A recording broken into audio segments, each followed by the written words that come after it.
दोस्तों बात खुलकर आ गई है सामने। खबर ये है कि ईरान ने ही ट्रेनिंग दी थी।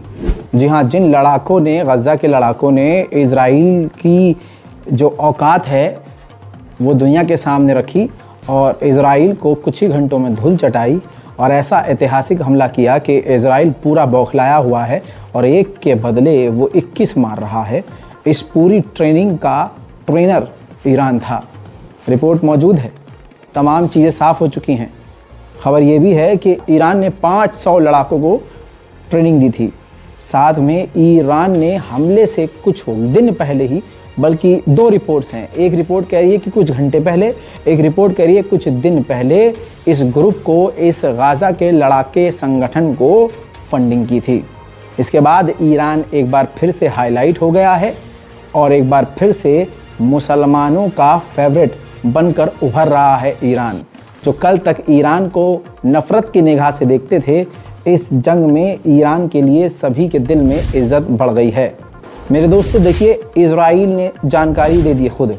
इजराइल ने कहा है कि तमाम सबूत मौजूद हैं, हमले से पहले ईरान ने फंडिंग करी थी। ज़रा सोच के देखिए, अभी तक ये जो लड़ाकू संगठन हैं ये क्यों डटे हुए हैं, पीछे क्यों नहीं हट रहे हैं। ये भी पूरी जानकारी इजराइल ने दे दी है। इजराइल की इंटेलिजेंस ने रिपोर्ट जारी करके बताया है कि इंटेलिजेंस से मदद, पूरी तरह से अपनी इंटेलिजेंस को ईरान ने बिल्कुल गाज़ा के लड़ाकों के लिए फ्री कर दी है। तमाम इंटेलिजेंस की मदद इस वक्त लड़ाकों को ईरान ही प्रोवाइड करवा रहा है। इजराइल काफ़ी परेशान है, हैरान है और टेंशन में है। इजराइल ने ये तक कह दिया है कि ईरान ने ही ऑर्डर दिया है यमन को, लेबनान को, इराक को, सीरिया को कि हम पर हमला करें, जिनकी वजह से हम पर और अमेरिका की सेना पर हमले बढ़ गए हैं। और दोस्तों ये बातें बिल्कुल सामने की हैं, तमाम जगह आप ये सुन रहे हैं और मेरी तमाम रिपोर्ट्स में आप ये देख रहे हैं सबूत के साथ कि इस वक्त अमेरिका इतिहास में सबसे ज़्यादा निशाने पर है। मेरे दोस्तों, मैं आपको बताना चाहूँगा कि बहुत सारे ऐसे प्रोडक्ट्स हैं जो इजराइल के नहीं हैं। कुछ हैं इजराइल के, वो मैं अपनी पिछली रिपोर्ट में बता चुका हूँ, लेकिन कुछ ऐसे भी अमेरिकन और इजरायली या दूसरे देशों के प्रोडक्ट्स हैं, ब्रांड्स हैं जो जेनोसाइड का सपोर्ट कर रहे हैं, स्पॉन्सर्ड कर रहे हैं। वो लोगों से आप पहचान लेंगे। तो ये लोगो मैं आपकी स्क्रीन पर लगा रहा हूँ, जिसमें आप ये देखिए, नेस्ले के मैं पहले दिखा चुका हूँ, जिसमें मैं आपको KFC बता रहा हूँ। जोमेटो पर आप KFC से ऑर्डर करते हैं, इसलिए बता रहा हूँ कि आपको KFC से दूर रहना है। मैकडोनल्ड है, बर्गर किंग है, इसके अलावा लॉरेल के जो प्रोडक्ट्स जो लड़कियां इस्तेमाल करती हैं, पिज़्ज़ा हट है, स्टारबक है, डुकिन है, नेस्ले है, नेस्कैफे है। इसके अलावा जो देखिए लोगो आपके सामने है, लेकिन जो ज़्यादातर भारत और पाकिस्तान में इस्तेमाल होता है वो मैं आपके सामने रख रहा हूँ। Gillette, Pepsi, 7 up, Coca Cola, Fanta, Mirinda, Sprite, due. इसके अलावा लेस, जो चिप्स बहुत खाते हैं, घर की महिलाएँ, बच्चे सभी खाते हैं, लेस, लिप्टन जो स्नैकर्स है, जो चॉकलेट है। इसके अलावा Twix, Oreo biscuit, KitKat, Cadbury, Galaxy x के जो डियो और दूसरे प्रोडक्ट आते हैं वो, पैम्पर्स और मैगी। इसके अलावा टैंग। ये कुछ ऐसे प्रोडक्ट हैं जो सबसे ज़्यादा फंडिंग कर रहे हैं इजराइल को। दोस्तों इस वीडियो को इतना ट्रिम कीजिए, इस पार्ट को, और तमाम उम्मते मुस्लिमा तक पहुँचाने में मेरी, अपनी और गाज़ा की मदद करें। मेरे दोस्तों, इराक में अमेरिका काफ़ी परेशान है, उसके बेसिस पर खतरनाक हमले हुए हैं। अब देखिए सबूत आ गया है। जिस संगठन ने जिम्मेदारी ली है उसने अपने लेटर हेड के जरिए लिखित में एक्सेप्ट किया है। Mujahideen of the Islamic resistance of Iraq accept कर रहा है कि हमने ही अमेरिका के बेसिस को निशाना बनाया है और इसी तरह बनाएंगे। दोस्तों लेबनान की पॉलिटिकल पार्टी के हेड हैं ये, चमकता हुआ चांद, आधा सितारा। इन्होंने लेबनान की गवर्नमेंट से ऑफिशियली मांग करी है, हमारे देश में जो हिजबुल्लाह का संगठन है उनसे कहिए कि हथियार डाल दें और पीछे हो जाएं और इजराइल पर हमला करना बंद कर दें। जिस तरह से गोदी मीडिया दोगलापन कर रहा है, इस वक्त यूरोप का मीडिया भी दोगलापन कर रहा है। CNN का चैनल इसमें सबसे आगे है, जो प्रोपेगेंडा इजराइल के लिए, अमेरिका के लिए फैला रहा है।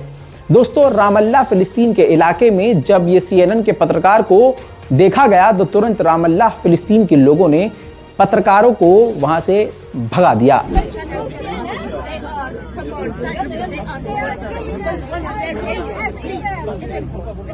I understand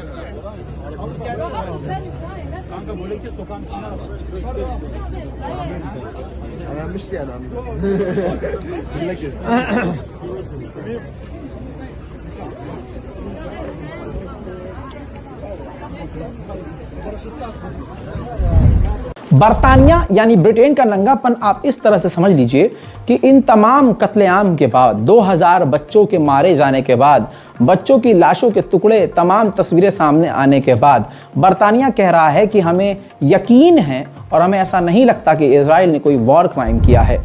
दोस्तों, दुनिया की सबसे बड़ी संस्था WHO ने साफ कहा है, हमने रिकॉर्ड किया है 171 अटैक इजराइल ने सिर्फ हेल्थ इंफ्रास्ट्रक्चर और हेल्थ बिल्डिंग पर किया है, जो अंतर्राष्ट्रीय कानून का उल्लंघन है और यह वॉर क्राइम में आता है। अफसोस की बात है कि तमाम चीजें साफ हैं, लेकिन दुनिया की बड़ी बड़ी कंट्रियां यानी दुनिया के बड़े बड़े देश इजराइल के साथ हैं। वहीं दोस्तों, इजराइल की मिलिट्री ने गाजा के लोगों के लिए और दूसरे लोगों के लिए पाबंदी लगा दी है, यानी पूरी दुनिया से गाजा को काट कर अलग फेंक दिया है। 1000 मीटर जो है बफर जोन बना दिया है। अगर 1000 मीटर गाजा के अंदर आसपास कोई भी, चाहे वो पत्रकार हो, चाहे वो आम नागरिक हो, चाहे वो गाजा को हो, चाहे वो कहीं और का हो, अगर नजर आया तो गोली मारकर खत्म कर दिया जाएगा। उधर लीबिया में जोरदार आवाज उठी है। लीबिया के पार्लियामेंट में कहा गया है साफ तौर से कि जो हमारे देश में सभी देशों के एम्बेसडर हैं और वो एम्बेसडर, वो देश जो इजराइल को सपोर्ट कर रहे हैं, उनके एम्बेसडर लीबिया तुरंत इसी वक्त छोड़ दें। कल मैंने जानकारी दी थी, बताया था ब्रेकिंग न्यूज की रिपोर्ट में कि इजराइल ने सीरिया के सैनिक बेस पर हमला कर दिया है। यानी अभी तक वो लड़ाकों पर हमला कर रहा था, अब सीरिया के सेना पर ही, बेस पर हमला कर रहा है। अब दोस्तों, उस हमले में 8 सीरियाई सैनिकों की मौत हुई है। ताजा ब्रेकिंग न्यूज में वेस्ट बैंक का यानी फिलिस्तीन का जो हिस्सा है, मैं आपको बता दूं कि उसमें पिछले कुछ ही दिनों में 103 फिलिस्तीनियों को, जो सिर्फ वेस्ट बैंक के हैं, उनको खत्म कर दिया है, मार दिया है। कुवैत ने मांग करी है इंटरनेशनल कम्युनिटी से कि इजराइल भूख और प्यास को हथियार के तौर पर इस्तेमाल कर रहा है, इजराइल को इस काम के लिए रोकें और इजराइल जो ये पाबंदी लगा रहा है इस पर सख्ती करें। मेरे दोस्तों, बहुत सारी ऐसी खबरें हैं जो आप तक घुमा फिरा कर फैलाई जा रही हैं, पहुंचाई जा रही हैं।